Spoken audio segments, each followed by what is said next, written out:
Hello, I'm Mike Biselli, and this is episode 22 of Passionate Pioneers. In this episode, we invited a dear friend onto the podcast and someone who is a transformative force of good for our healthcare industry and the nation. Imran Cronk is a founder and CEO of Ride Health, a technology platform that partners with healthcare organizations and transportation providers to manage transportation benefits for patients in need. During our time together, Imran shared a very personal and touching story of seeing a discharged patient from a hospital that had no ride home and the aha moment that occurred from that experience and how that led him to found his high-growth startup. Imran also detailed the massive financial burden and the detrimental physical and mental impact patients experience when transportation is not available. Before we learn from Imran and hear his amazing story, I want to thank him and the entire Ride Health team for their inspiring work and mission of the organization, that no person shall have to forego healthcare or basic social needs because they cannot get there. It is my hope you will continue to support these passionate pioneers as they drive better health outcomes in our communities across the country.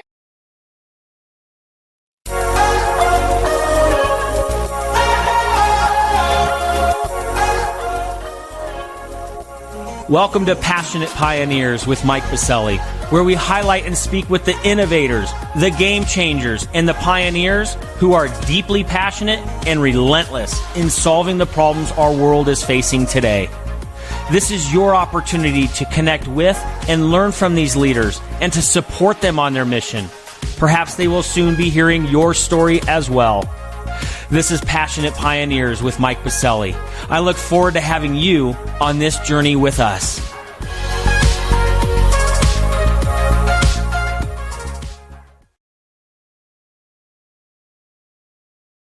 Imran, welcome to our podcast, being recorded at Halo Creative Labs, located inside of Angel MD's headquarters here at Catalyst, our healthcare innovation campus in downtown Denver. Great to be here, Mike. Thanks for having me. Imran, we're fired up to have you today, and I'm looking forward to spending some time with you on this podcast, as I'm a huge fan of you and Ride Health, and I'm very lucky to be able to call you a personal friend. We're going to discuss a very important issue that has been a huge impediment for many patients receiving care: reliable transportation. A headline from the MedCity News publication, which recently highlighted your capital raise, stated Ride Health helps hospitals coordinate rides for their patients by giving them access to reliable transportation. Ride Health hopes to reduce costly no-shows and delayed hospital discharges. But what I love most, currently the health systems, not the patients, are the ones paying for the rides. How cool. We're going to have a very exciting conversation today, Imran, and I can't wait for you to share more about your entrepreneurial journey, your passion for ensuring patients are able to receive reliable care, and where you are driving Ride Health into the future. But before we dive into all the fun, a bit of housekeeping.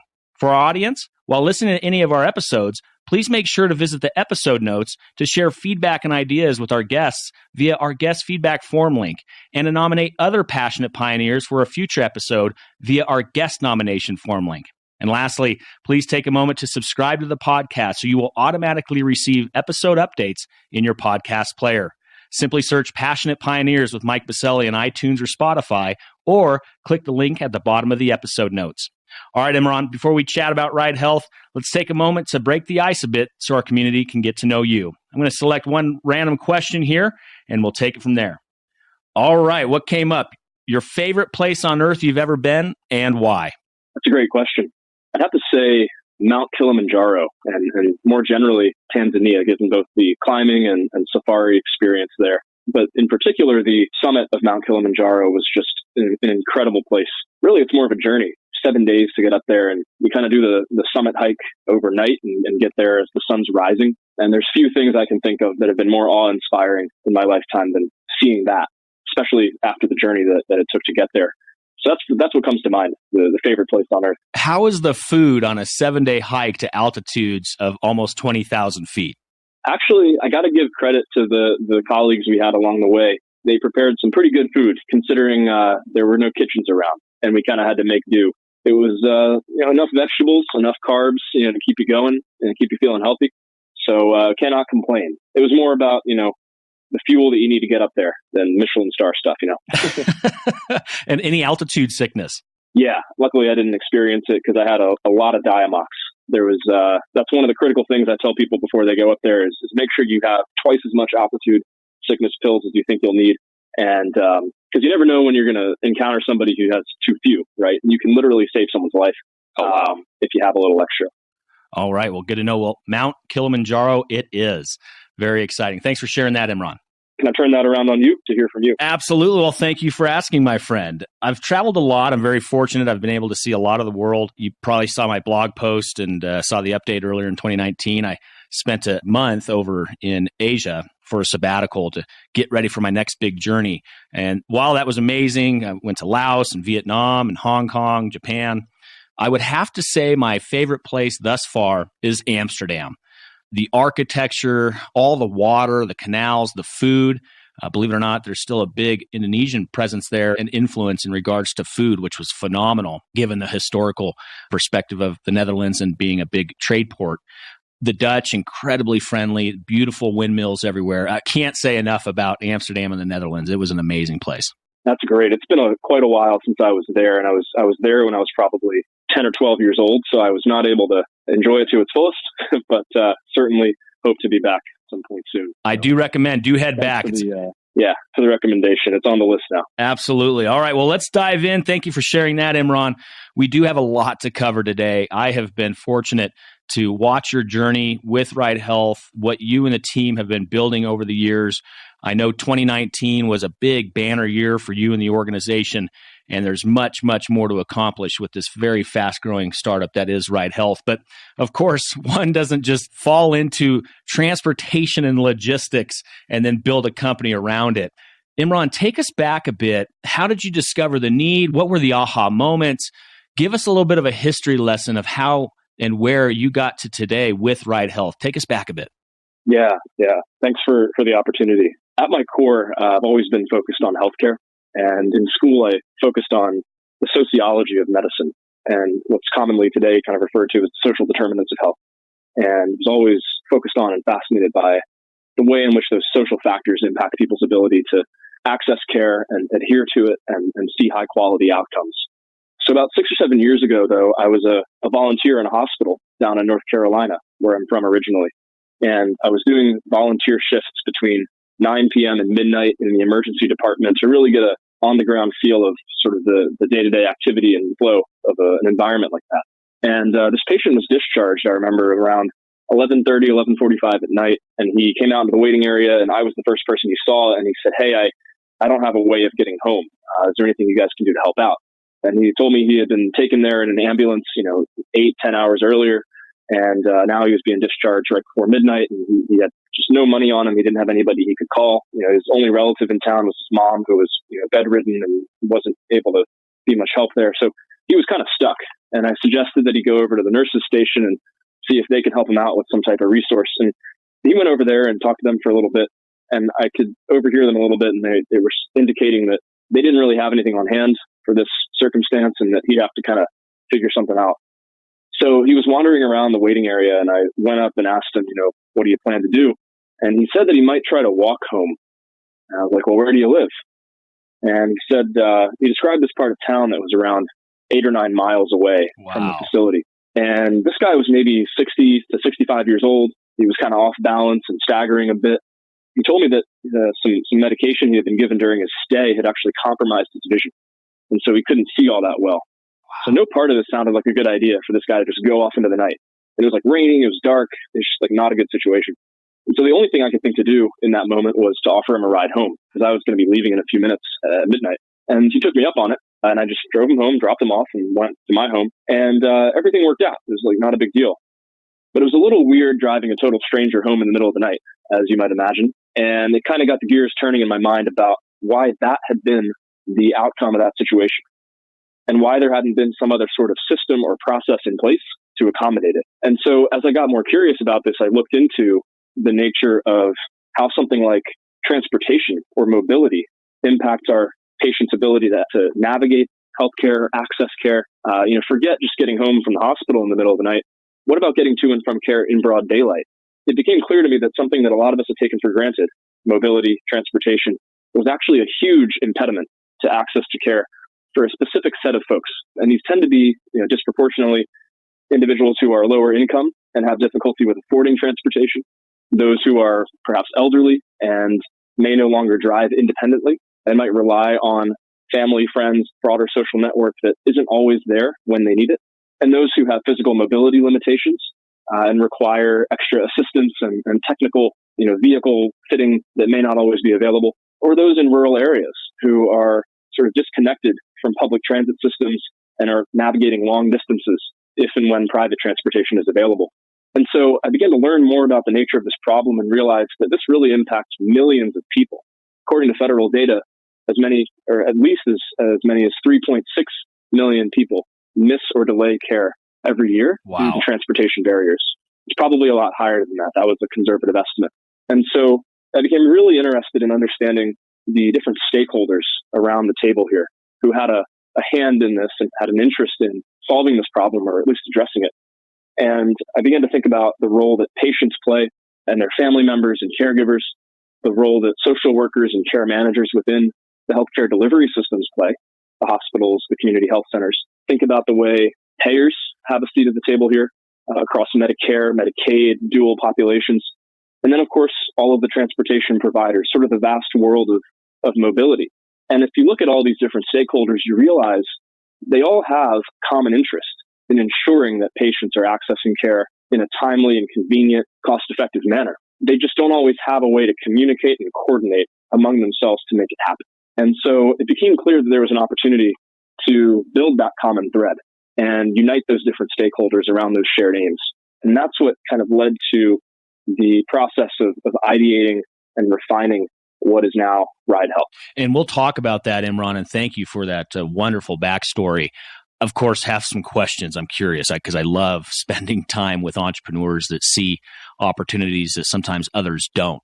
This sounds like that it was a status quo. This is how it's always been problem. When you had that very intimate and visceral experience with that specific patient that you talked about, after that, did you go and talk to healthcare administrators in the hospital, other physicians, caregivers, et cetera, and say, I just experienced this? And if so, what was the responses that you were receiving if you did that? Yeah, great question. I have to be honest, it probably took 18 months to 2 years after that experience before I really started thinking about and processing it intently. At that time in my life, it was more of an incident that occurred that got me thinking. But then it wasn't until probably 18 months or 2 years later that I kind of returned to that experience and said, wow, that was really an aberration and something that was very, very strange. So I don't know what accounted for that sort of time delay. I guess sometimes it takes, time to process these things. And I'm sure there was curiosity working in the back of my mind. So what I wish I had done was gone to the administrators at that hospital and talked with them. But I can't say that I did. But when you started 18 or 24 months thinking about it and you're stress testing this idea and what you're seeing as a pain point in the marketplace, what were some of the responses from the incumbent stakeholders out there? Yeah. So at that point, when it really became apparent that there was this need and these different factors intertwining, we really went on quite a listening tour and sort of investigative journey. And so I spoke with hospital administrators, with frontline care coordinators and social workers, anyone who would really give us the time of day who we thought might have a perspective on this. And what we were hearing from these individuals, these stakeholders, was that they knew it was a problem and that what they didn't know was exactly how to solve it. But they knew that it was a consistent pain point from an operational perspective. Patients were missing appointments. They were having to reschedule appointments at the last minute because a ride they were counting on had fallen through. And that was creating these operational disruptions from a practice standpoint. We also talked with folks that were kind of more on the inpatient side of the hospital, and they told us that there was this challenge that they were experiencing around delayed discharge, where people were often ready to go after they were medically cleared in the morning, but because families couldn't always come and get the patients until the end of the day, patients were spending all day in a bed unnecessarily. That's a bad patient experience. That also means there's someone else waiting for that bed who needs it for active medical services. And so we learned about all these different pain points that were created by this current state and status quo. And we began to see opportunities using sort of new and emerging modes of transportation that are more digitally connected and enabled to maybe connect the dots between these healthcare institutions, the stakeholders within them, the problems they're experiencing, and what is made possible by new modalities, new technologies there just needed to be a translation layer between the world of healthcare and the world of mobility. And so we wouldn't have understood the specific institutional incentives without those conversations with those stakeholders across those facilities. And a lot of that was in the kind of Pennsylvania and New Jersey area, because at the time I was just finishing up school, and those were the institutions to which I had access. And we're going to talk about that layer, which is, of course, your company now called Ride Health. But I do have a couple questions on some of the stuff that you already outlined here on the podcast. You mentioned that roughly, with the most recent data, that we're seeing about 3+ million missed appointments for patients across the country. What does that mean to the industry? The financial impact, the burden on the patient. With those 3 million missed appointments, what does that mean for the patient? What does that mean for the industry? What does that mean for our country? Yeah, great questions. So for patients, it means their care plan is disrupted. If you think about someone going through radiation therapy, the data show that if you miss just 2 visits in your course of radiation therapy, which might be 30 or more treatments on a daily basis over the course of weeks or even months, if you miss just 2 of those, it materially and significantly impacts your 5-year survival percentages. Wow. And so this stuff is high stakes. Adherence to care in all forms of chronic disease management and treatment is crucial. So it really, really impacts patients' care plans. Then you get to the other side, the health system, the hospital, the practice. And for them, their unit economics are entirely based on, for the most part, efficient use of the fixed cost that they have. The physicians, the nurses, the allied health professionals, the administrative staff that make practices and clinics and hospitals operate. And they need to be making as efficient use of that capacity as possible. And they have people canceling appointments at the last minute, rescheduling them, showing up late. When they have people waiting in beds for longer than they need to be there, it just creates this strain on the system.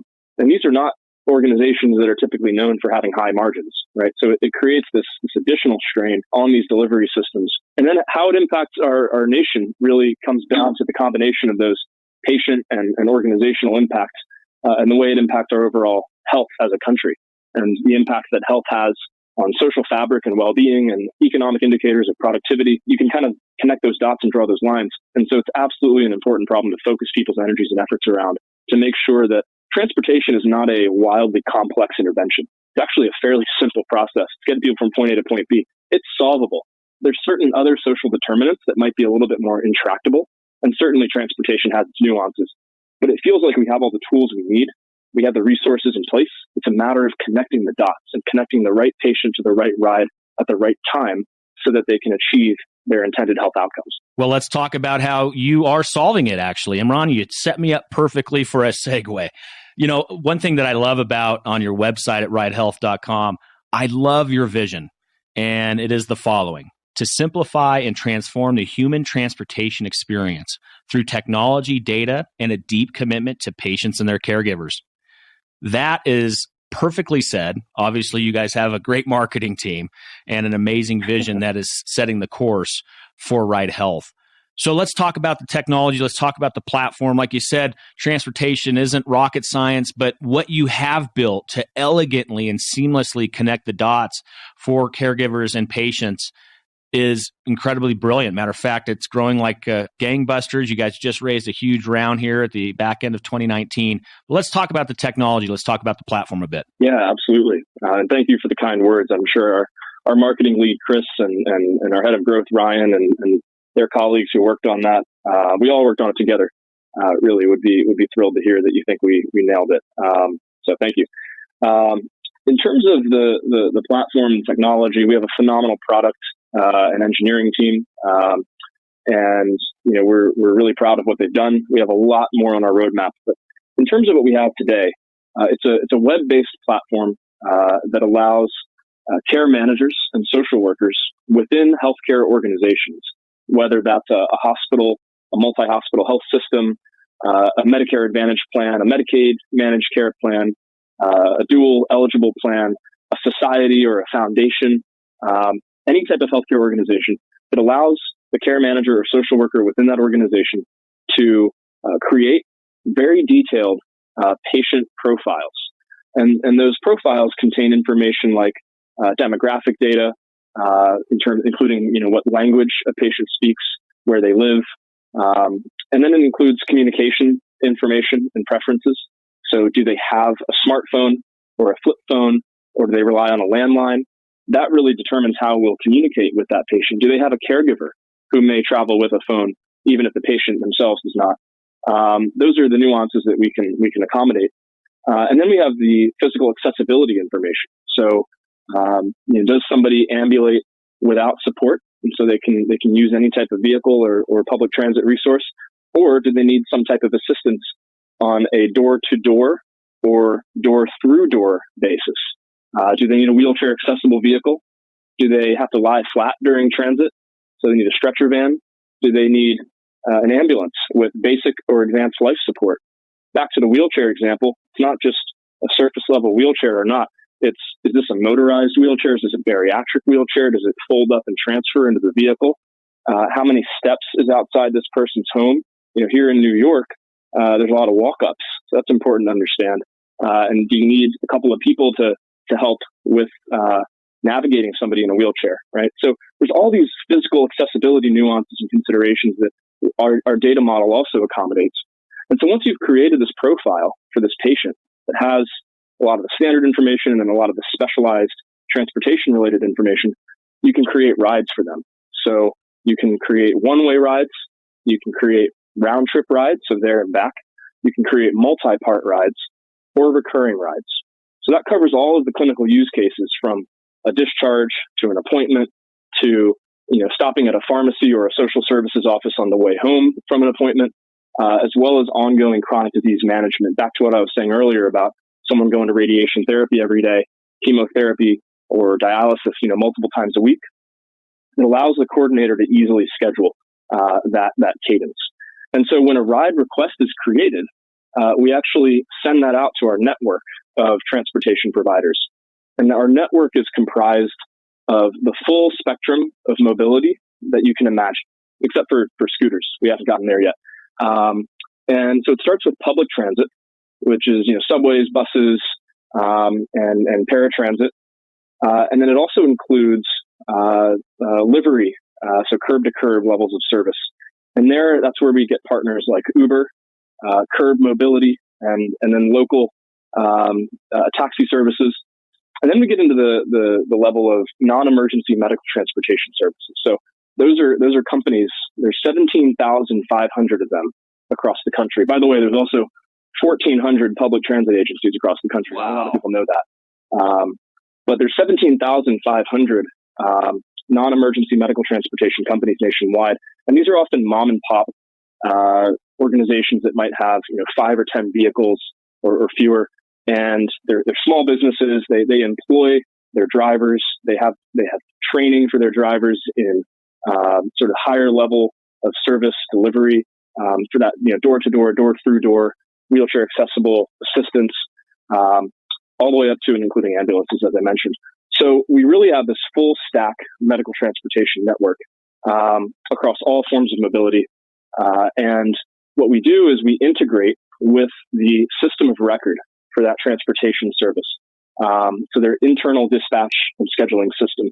We fundamentally believe that in order to have a successful network that we interact with effectively, we have to meet them where they are and integrate with their workflows and take on the complexity of making our data model interoperable so that they're receiving trips the way they receive trips from everywhere else, and that they can send us information in a real-time, event-based status update manner so that we're able to track the trips in a consistent way. And so because we're receiving that real-time, event-based status update information from these transportation providers when they're doing trips for us, we are able to communicate that information to the coordinator on the platform. So they're able to follow along, and we're able to communicate it to the patient or their caregiver, whoever the point of contact is receiving the updates. And because we take all the communication nuances into account, we can share those updates through text message, through voice calls. A passenger can call into our line and through an automated system find out the status of their ride. There's a lot of different options. Because Ride Health was not built with the assumption that a patient had a smartphone or could walk without support or lived in an urban area or spoke English as a first language. None of those assumptions were baked in. So accessibility for us is a core value. Back to these updates that we're getting from the transportation companies. not only do they let us communicate information to all the right stakeholders, we have an internal ride success team that is monitoring all of the rides that are going on at a given time. It's kind of the eyes in the sky. And we can have event-based triggers and flags for any disruptions that are taking place, such as a driver running late, a driver lingering at a pickup spot for longer than usual, a trip going on longer than we expected. And at each point in time, we can intervene proactively instead of waiting for situations to escalate into something more serious. And so this really takes the traditional model for medical transportation coordination at scale and turns it on its head. It takes it from being a reactive, grievance-based management system to a proactive ride success system to help people get to where they're trying to go in a timely manner. So that's fundamentally how we're different from what exists today. And that's how our technology enables us to do it and connect all of these stakeholders more effectively. That is incredible. Thank you for sharing that, Imran. Fascinating work, brilliant minds around this technology at Ride Health. Now, of course, one thing you said that you aren't doing today is scooter rides. Well, you may or may not know this, but I live and work in downtown Denver, and I do ride a scooter. So when you guys are ready to beta test scooter rides, I'm your guy, all right? I will keep that in mind. I actually knew a guy who was lobbying for, I think it was Bird in Denver. So I've learned a little bit about that whole public conversation there around that. Yeah, I'm a Vespa kind of scooter guy. So again, you let me know if that's on the roadmap. I'm your guy for scooter rides. We'll keep that in mind. I appreciate it. I do want to ask, though, in regards to the outcomes, the results that some of your partners are seeing, can you share a little bit about that? And then, of course, I do want to talk about what's most important here, what the outcomes are for the patients and maybe some patient stories. But first, let's start talking about what are the outcomes that we're seeing with your technology. Yeah. So we've been working with partners for 2.5 years now. And so we've had a chance, in the last several months, really, to begin to have really clear data and information on the outcomes that we are creating. And, with a health system in New Jersey called Virtua Health System, we were able to see some pretty incredible outcomes. They were one of our first health systems to adopt and go live at scale across the system. And they actually were able to see significant reductions in delay of discharge. It used to take them, 4 or 5 hours to get a local cab to pick up a patient. We've reduced that time to 10 or 20 minutes at night and 6 to 10 minutes during the day using Ride Health. And so that really improves the emergency department's bed availability. It improves patient satisfaction. They've told us it's improved morale for their night and weekend staff in those emergency departments. So really kind of coming full circle to the situation that kind of got me interested in this in the first place, which is great to see. On a broader level, we were able to reduce no-shows within their oncology department service line by 46%. Wow! At one of their sites, and that was just radiation oncology. There was overall a 75% reduction in no-shows across all oncology appointments that they experienced. And then one of the most incredible things on an overall basis in their primary care practice was that they were able to see an up to 7-fold return on investment based on what they spent on transportation to what they were able to see in increased collections attributable to those appointments on which they invested in transportation. And so this really pays off for these institutions. What we're starting to see as we begin to work with more and more health plans, and we're still measuring this, so we don't have anything quite as clear to share, are real improvements and enhancements as it relates to member experience and member satisfaction, which for health plans is a key motivator as they think about their transportation programs. And so the way we collect feedback in real time from these patients and sort of address any issues or complaints they have in the moment, rather than allowing things to escalate, is huge. And we think that the data will begin to bear that out soon. Another organization we've been working with, just for anecdotal purposes, has seen up to an average of 6 hours of delayed discharge avoided in their hospital. And we think about how your average bed hour, especially in an oncology center, could be worth hundreds of dollars per hour. That really makes an impact on the operational and financial metrics. Not to mention, as I discussed earlier, the important clinical impact of greater care adherence. So those are some of the outcomes we've been able to see, and we're incredibly proud of the impact it's having on patients and the delivery and financing organizations that take care of them. And we have a lot more to come in terms of working with our partners to assess those outcomes and impact. And how about on the patient side? Have you heard any direct patient stories of how this benefited some of our community members across the country? We get those every day, actually, at this point, which is incredibly rewarding and motivating for our team. And the reason we do is because whenever we ask patients to rate their experience on a scale of 1 to 5. Of course, if it's a low rating, we immediately call them and ask them what's going on. If it's usually what we see is we see 5s, and every third time or so we ask them what went so well, and we get some of the most magical responses from that. People talking about how this is like a 1,000-pound boulder lifted off of their shoulders to not have to worry about how they're going to get to and from critical life-sustaining appointments anymore. People in rural areas who say that for the first time it feels like someone cares whether they're getting to and from their care that might be far away. So it's this stuff matters, is what we've found. Transportation systems, are notable because they consistently undermine people's lives when they're delayed, when they break down. And so our goal at Ride Health in many ways is to have transportation be the thing that people forget so that they can focus on their care. But we're overjoyed and humbled and appreciative of the opportunity to help people and have them notice it as well. Very exciting. Thank you for that, Imran. Well, let's talk a little bit about where Ride Health is driving towards. What's the future look like for the organization? Yeah, so over the next 5 to 10 years, as we continue to grow and scale, we're now in 30 states. We'll probably be in all 50 states by the end of this year, or even sooner.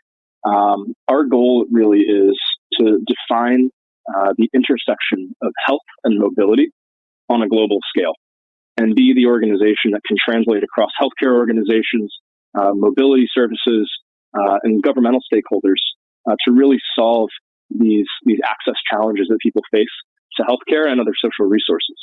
And so that's really our guiding North Star and our direction. And there's a lot to that, working across different kinds of healthcare organizations and with different mobility services. So there's an incredible amount of nuance to encounter as we build this ecosystem. But that's the common unifying thread for us as an organization. Well, as I mentioned at the top of the podcast, I'm incredibly fortunate to not only be able to work and collaborate with you in business, but to also be able to call you a personal friend. And there is absolutely no doubt in my mind that you and Ride Health will achieve everything that you just shared. There is no doubt whatsoever.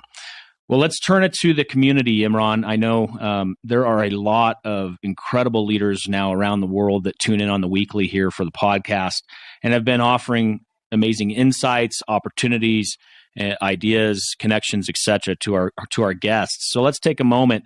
Can you share one problem, need, or question that you currently have that our community can help with?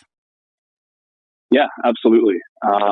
We are looking for a chief operating officer.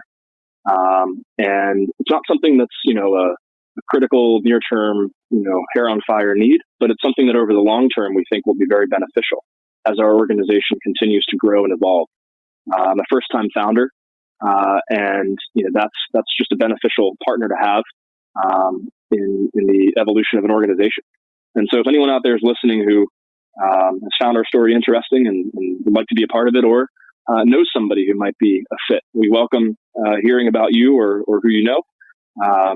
And that's what I would say comes to mind in terms of our, we call it a need or kind of an intent in the coming months.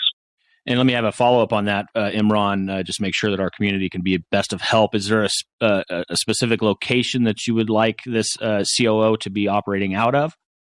Preference would be for New York or accessible to the New York area. And the kind of background we're looking for is somebody who really has experience growing and scaling healthcare organizations, but also has spent time in the managed care world or the health system world and has a deep understanding of that. So it's a pretty high bar, and we're taking our time to find the right person. And of course, we have opportunities across the organization on our growth side, product, engineering, client services. So if you or somebody is interested in helping out in any way we'd welcome hearing from you at this time as we're figuring out how to continually attract and retain the best people to fuel our mission over the next 5 to 10 years. Excellent. Thanks for that, Imran. And of course, to our audience, in the episode notes, you'll find a guest feedback form link to share any ideas or thoughts for Imran and his team, or you can head over to their website at ridehealth.com. Again, that'll also be in the episode notes. Speaking of contact points for you and the organization, Imran, where can folks find you online, whether it be website, social handles, or otherwise? Yeah. Website is ridehealth.com, and my email is pretty easy. It's just imran@ridehealth.com. And we have our social handles on Twitter, LinkedIn. I think somebody said something about Instagram the other day. I haven't verified that myself, but we're out there and happy to engage.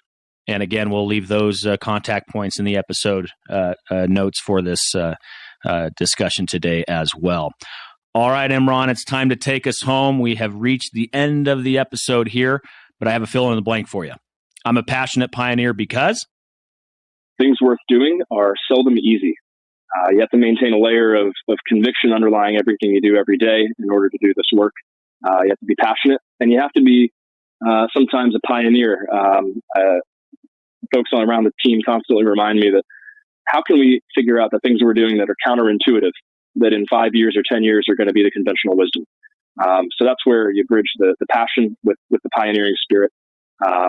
And that's why we do what we do. Well, I knew when I started this podcast last year that I absolutely had to have you on the show because of everything that you just shared. I'm incredibly fortunate and humbled to be able to call you a friend and be able to learn from you continually and to watch your journey and the mission that you're on, both personally and with Ride Health.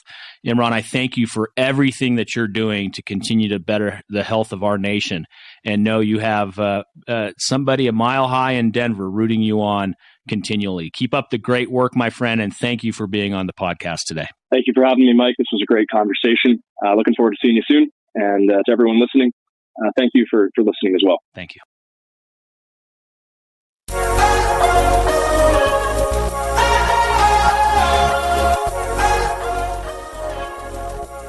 Thank you for joining us today on Passionate Pioneers with Mike Biselli. We'd love to hear your feedback about the podcast so we can continue to improve this community and to further support the pioneers being featured. Lastly, please take a moment to subscribe to the podcast and invite your friends and colleagues to join us. This is Passionate Pioneers with Mike Biselli. I look forward to having you back with us during our next episode.